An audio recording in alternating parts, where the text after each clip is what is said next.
Mister, passo indietro dopo Bolzano, cos'è successo? A saperlo, Simone, a saperlo.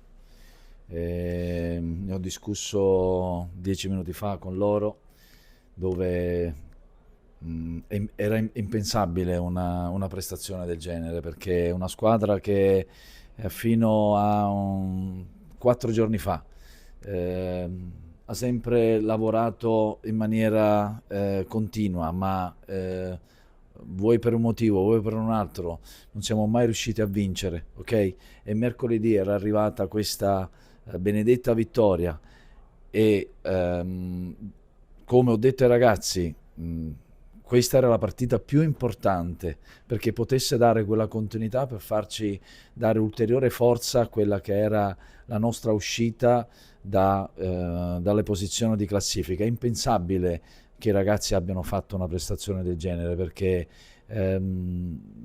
erano totalmente diversi da quello che era Bolzano. Nulla togliere ai meriti del Portogruaro.